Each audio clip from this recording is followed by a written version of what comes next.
High viewers, today I am showing you pomfret tandoori recipe. তো pomfret তন্দুরির জন্য আমি পমফ্লেটটাকে ভালোভাবে কেটে ওয়াশ করে নিয়েছি। এখন ম্যারিনেশনের জন্য ginger garlic paste, chilli paste আর রেড চিলি পাউডার দিয়ে ভালো করে ম্যারিনেশন করে 10 থেকে 15 মিনিট ফ্রিজারে রেখে দেবো। এখন ওটা 10 মিনিট মতো হয়ে গেছে। এখন ওপর থেকে অ্যাড করে দেবো তন্দুরি মশলা।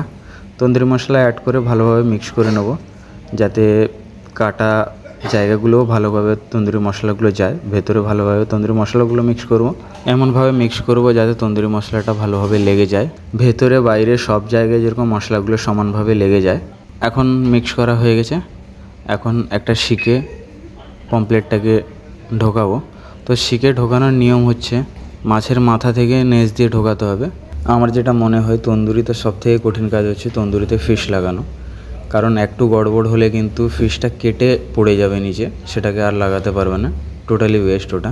তো ঢোকানো হয়ে গেছে। এখন এক্সট্রা মশলাগুলো উপর থেকে অ্যাপ্লাই করে দেবো, আস্তে আস্তে হাত দিয়ে লাগিয়ে নেব, যাতে এক্সট্রা মশলাগুলো হাতের যে ফিঙ্গারের দাগগুলো পড়ে গেছে ওগুলো যাতে কভার হয়ে যায়। তো রেডি। এখন তন্দুরির মধ্যে ঢুকিয়ে দেবো। তো 5 থেকে 6 মিনিট রাখার পর এখন তন্দুরি থেকে বের করে নেব রেডি তন্দুরি পমফ্লেট। তো এটাকে একটা প্লেটে বের করে নেব আগে। ওপর থেকে অ্যাপ্লাই করে দেব বাটার, কারণ বাটার একটু ফিশটাকে সফট করবে। অলরেডি ফিশ মানে সফট থাকে, আর গ্লেজটা একটু বাড়াবে যাতে দেখতে ভালো লাগে। তো প্লেটটাকে ডিজাইন করে নিয়েছি। এখন প্লেটে অ্যাড করে দেবো তন্দুরি পমফ্লেটটা,